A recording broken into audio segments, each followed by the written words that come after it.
কি আজকে এত বেলা হতে চললো কিন্তু সবাই এখনো পর্যন্ত এলো না।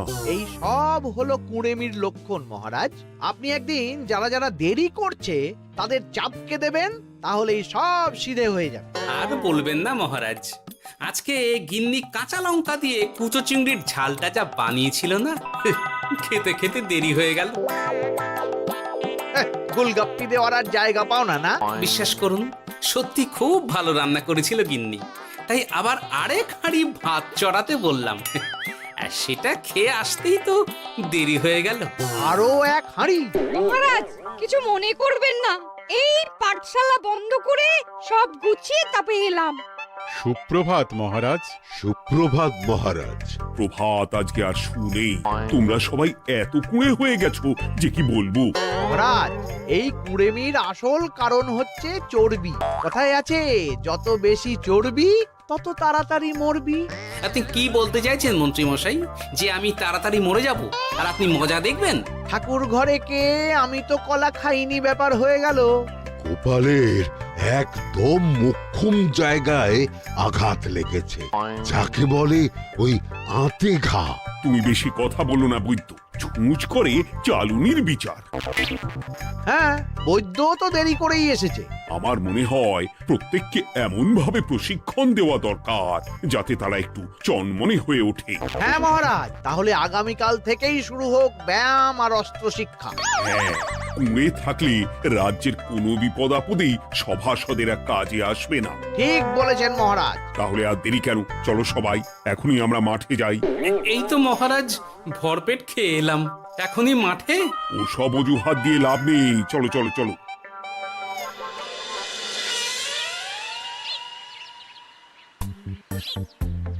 এবার সবাই সারিবদ্ধভাবে দাঁড়িয়ে পড়ো। এ কি, গোপাল কোথায়? মহারাজ, গোপাল আপনার পিছনে দাঁড়িয়ে আছে, চুপি চুপি। এই গোপাল, যাও যাও, মাঠের মাঝখানে গিয়ে দাঁড়াও। এই চাঁদি ফাটা রোদে কেন মহারাজ সুস্থ শরীরকে ব্যস্ত করছেন? এইসব বাজে কথা শুনতে চাই না। শুয়ে বসে থেকে শরীরের কি অবস্থা করেছো? শরীরের নাম মহাশয়, যা সবে তাই সয়। তুমি যাবে না, তোমাকে এক্ষুনি বরখাস্ত করবো। কি জ্বালা! যেখানে আমার সব কাজ বুদ্ধি দিয়েই হয়ে যায়, সেখানে গায়ের জোরের কি দরকার? হ্যাঁ, এই গোপাল, আমি 1 থেকে 3 অব্দি গুনবো, তারপরে সবাই এই মাঠের ধার বরাবর 5 বার পাক দিয়ে দৌড়বে। ঠিক আছে মহারাজ, আমি প্রস্তুত। আমি রোগা পটকা আছি, কোনো সমস্যাই হবে না। হয়ে গেল। সবাই প্রস্তুত? 1, 2, 3। কি হলো গোপাল, দৌড়াও দৌড়াও। মহারাজ, এর থেকে বেশি জোরে পারবো না। আই, কে আছো? একটা কঞ্চি দাও। এই সেরেছে। বেশ হয়েছে, বেশ হয়েছে। ব্যাটার এবার চর্বি কমবে। কি হলো গোপাল? হ্যাঁ, হয়ে গেল? হ্যাঁ?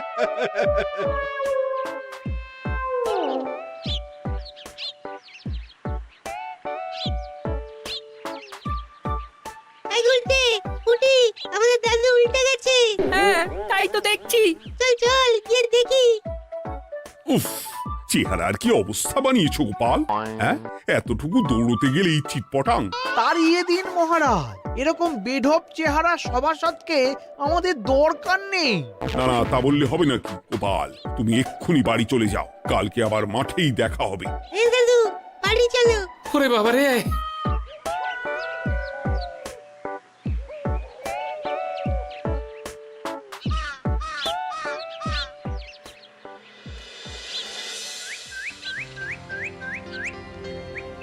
আরে ধুর ছাতার মাথা, তখন থেকে জল খেয়েই চলেছ।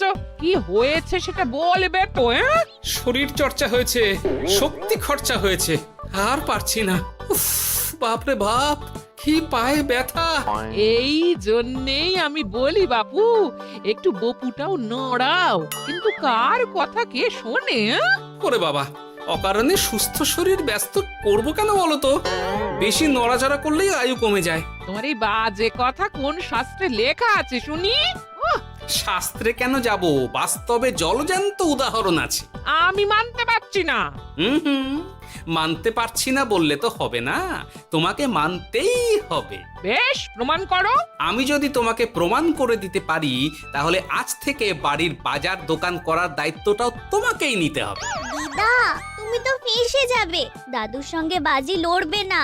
এই বাদ দে তো, তোর দাদু আগে প্রমাণ করুক যে বেশি নড়াচড়া করলে বয়স কমে। হ্যাঁ তাহলে বাজি? হ্যাঁ, বাজি। আচ্ছা ঠিক আছে, বেশ। তুমি তুমি একটা পশুর নাম বলো তো, যারা খুব তাড়াতাড়ি দৌড়য়। ঘোড়া, হরিণ, চিতাবাঘ আরো আছে। আচ্ছা, এবার সবচেয়ে আস্তে আস্তে কোন পশু চলে, এরকম একটা পশুর উদাহরণ দাও। কেন, কচ্ছপ? এই তো পেয়ে গেছে উত্তর। এবার তুমি বলো তো, কচ্ছপ কত বছর বাঁচে, আর ঘোড়া, হরিণ, চিতাবাঘ এরা কত বছর বাঁচে? চিতাবাঘ, ঘোড়া কেউই 30 বছরের বেশি বাঁচে না, কিন্তু কচ্ছপ 300 বছরও বেঁচে থাকে। হেরেছে, হেরেছে, আমার বউ হেরেছে। উফ, জীবনের কত বড় চাপ নেমে গেল। হ্যাঁ, এই তুমি আমাকে এভাবে হারালে। তখনই বললাম দাদুর সঙ্গে বাজি লড়তে যেও না। নাও, এবার খেলা সামলাও।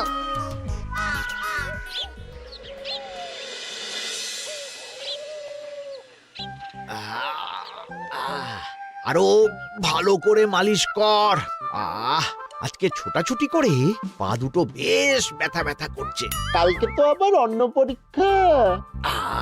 আরে আমার হালকা চেহারা আছে, সব সামলে নেব। কালকে তো অস্ত্র চালনা হবে, কালকে আমি কাঁপিয়ে দেব। কাঁপাতে তো হবেই মন্ত্রী মশাই। আমরা আপনার শরীরে এমন ঘষা মাজা করে দেব না, মনে হবে আপনি না একটা জলযন্ত্র অস্ত্র চালনা করতে যাচ্ছে। বাস, এই তো চাই। আউ, ওরে বাবারে, আস্তে আস্তে। আরে বাবা, আপনার তো ইস্পাতের শরীর, ভাঙবে তবু মচকাবে না। চিন্তা করছেন কেন? ভয় পাবেন না, ভয়কে জয় করতে হবে। আরে আরে আরে, তোরা আমার কথাটার সাথে করছিসটা কি? মানুষটা মরে যাবে তো। চিন্তা করো না গিন্নি। বাবা, ওরা বলেছে আমার ইস্পাতের শরীর, ভাঙবে তবু মচকাবে না। একবার এই বুড়ো বয়সে হাত পা ভাঙলে কি সামলাবে শুনি? মন্ত্রী মশাই, আমাদের বকশিসটা দিয়ে দিন, আমরা কেটে পড়ি। বাবারে বাবা, দিচ্ছি, এনে। এত খাটানোর পরে এতেই এখন খুশি থাক। হ্যাঁ,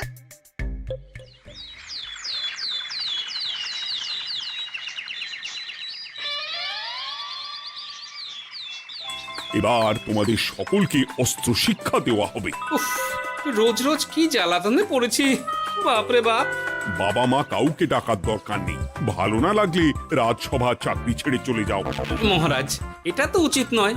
যে যেটাই পারদর্শী তাকে সেটাই করতে দিন না। একটা বাঁদরকে যদি আপনি বলেন শিকার করে মাংস খেয়ে দেখা, সে কি পারবে মহারাজ? মহারাজ, গোপাল একটু বেশি কথা বলছে, ওকে আপনি বের করে দিন। আমি তোমার কথায় গলবো না গোপাল, তোমাদের সবাইকে এখন অস্ত্র শিক্ষা শিখতেই হবে। কর্তার ইচ্ছায় কর্ম, এখন তো আমার আর কিছুই বলার নেই। তাহলে আর দেরি কেন, তোমরা সবাই একটা করে ঢাল আর একটা করে তলোয়ার তুলে নাও।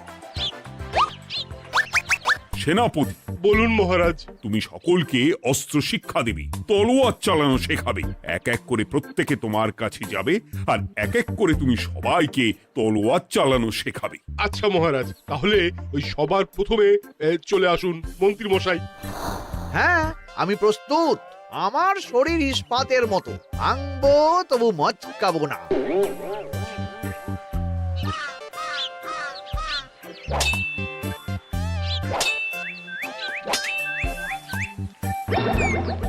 কি কেমন দিলাম? অত সহজ নয় সেনাপতি। আমি মন্ত্রী এমনি এমনি হইনি, আগে অস্ত্র শিক্ষা শিখে তবে মন্ত্রী হয়েছি। এটা কি হলো? হ্যাঁ, আপনি অস্ত্র শিক্ষায় পারদর্শী, কিন্তু আরো বিচক্ষণ হতে হবে। কারণ আজকে এই পাগড়ির জায়গায় আমি যদি তলোয়ার আপনার গলার দিকে চালাতাম, তাহলে কিন্তু আপনার এই ভবলীলা এখানেই সাঙ্গ হয়ে যেত। ঠিক আছে, মনে রাখবো। এবার বাকিদের তো ডাকো। হ্যাঁ, এরপরে তলোয়ার চালানো শিখতে আসবে গোপাল। গোপাল দাদু, গোপাল দাদু। বাবা বাবা বাবা, গোপাল তুমি আবার দলবল নিয়ে এসেছো। হুম, দেখি তোমার কত দম। গোপাল, তুমি প্রস্তুত হও। হ্যাঁ হ্যাঁ, আমি প্রস্তুত। ওরে বাবারে, এ তো ভয়ানক চাপের কাজ, আমাকে বেশ বেগ পেতে হচ্ছে। সামলাও গোপাল।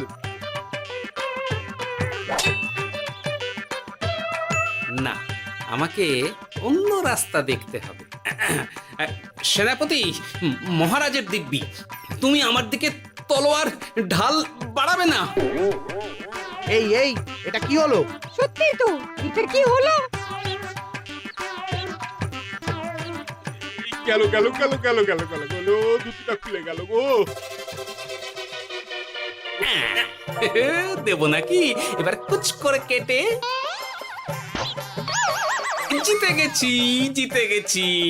এটা কি হলো? শত্রুপক্ষ কখনো কারো দিব্যি শুনবে না। আর সেনাপতি, তুমি কি ওখানে দাঁড়িয়ে দাঁড়িয়ে মজা দেখছো? আমি কি করব মহারাজ, গোপাল যে আপনার দিব্যি দিয়ে দিল। গোপাল বেটা খুব চালাক। তাহলে এখন উপায়? ওসব গোপাল তোমাকে বোকা বানাবার জন্য করেছে। তুমি ধুতি ঠিক করে আবার লড়াই চালিয়ে যাও। যথাজ্ঞা মহারাজ।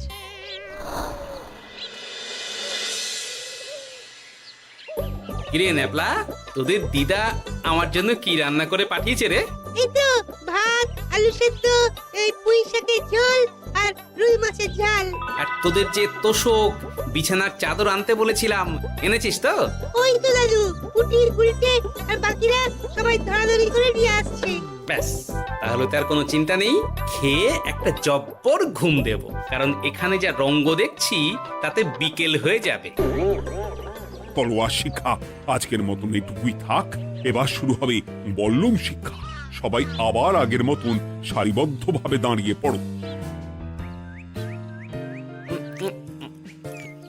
আহ, তোদের দিদা ওই সবটা কিন্তু বেশ জব্বর বানিয়েছে।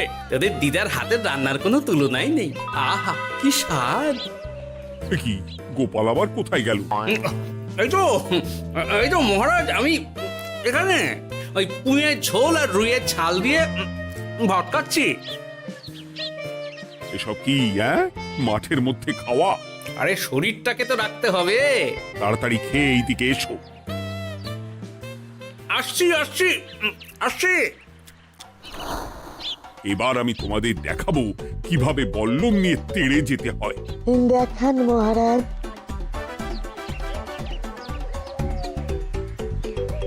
এ তো খুবই সোজা মহারাজ। ঠিক আছে, তাহলে বল্লম নিয়ে তেড়ে যাও দেখি। দিন, আপনার হাতের বল্লমটাই দিন।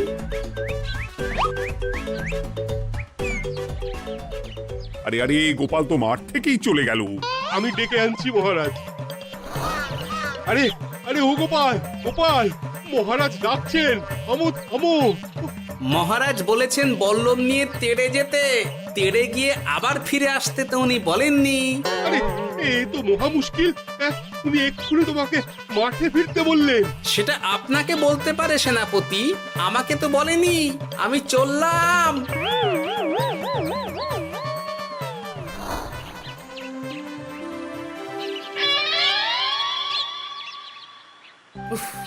বাবারে বাবা, কি ঝক্কি!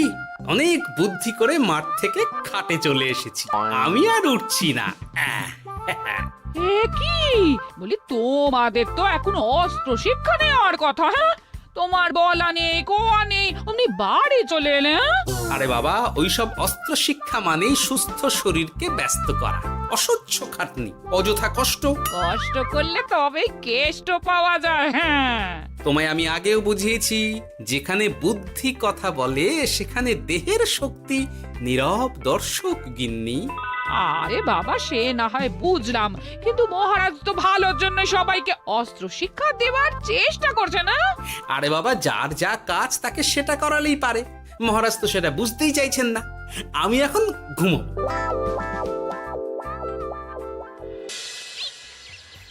দরজা খোলো গোপাল, দরজা খোলো। গোপাল, গোপাল দরজা খোলো বলছি। ব্যাস হয়ে গেল। একটু শান্তিতে ঘুমাবো তার জো নেই। দরজা খোলো গোপাল। বলুন মহারাজ। তুমি কি পেয়েছোটা কি গোপাল? রাজসভায় দেরি করে আসবে, তারপর অস্ত্র শিক্ষার সময় ফাঁকিবাজি দেবে, এভাবে তো আর তোমাকে মনে হচ্ছে রাজসভায় রাখা যাবে না। মহারাজ, গোপাল তো মুখের কথার লোক নয়, ওকে তাড়িয়ে দিই। কেন মহারাজ? আমি কি এমন মহাপাপ করেছি যে আমাকে তাড়িয়ে দেবেন? এই যে আমার কথা শুনছো না, এটাই তোমার অপরাধ। অপরাধ নেবেন না মহারাজ। পণ্ডিতের দায়িত্ব পুজো করা, সভাকবির দায়িত্ব কবিতা বলা, সাহিত্য চর্চা করা, আর আমার দায়িত্ব হাসি মজা করে আপনার মন ভালো রাখা। কিন্তু আপনি আমাকে জোর করে যুদ্ধের ময়দানে ঠেলে দিতে চাইছেন।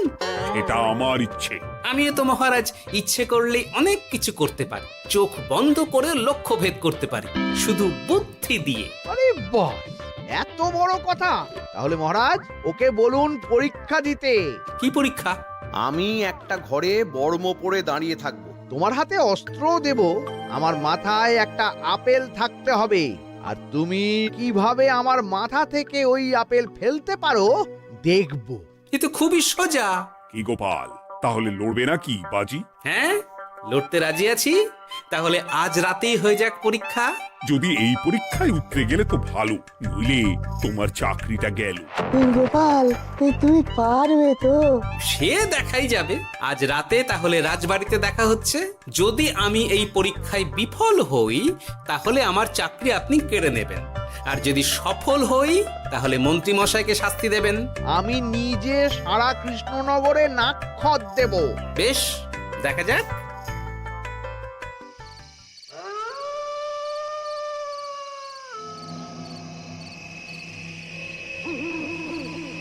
কি মন্ত্রীমশাই, ব্যবস্থা সব ঠিকঠাক হয়েছে তো? হ্যাঁ, এবার শুধু গোপালের পরীক্ষার পালা। আমি তাহলে বাইরে গেলাম, গোপালকে পাঠিয়ে দিচ্ছি।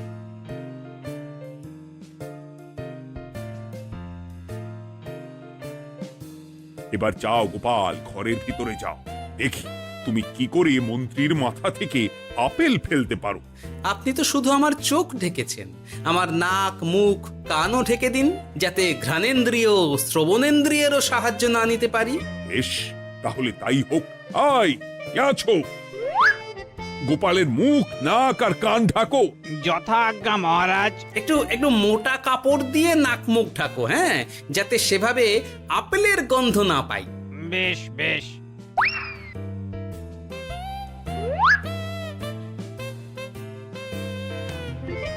যাও গোপাল। গোপাল, এবার তোমার চাকরি গেল। এবার তুমি কি করবে? কি করবে? দৌড় ঝাঁপে ফাঁকিবাজি? হ্যাঁ?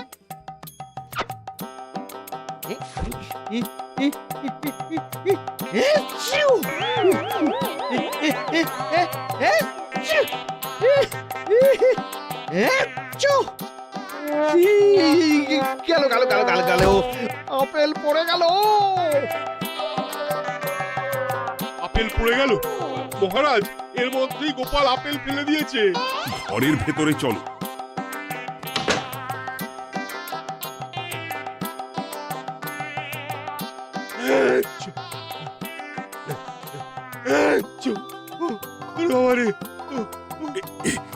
কি ওরে বাবারে বাবা, কি ঝাঁজ!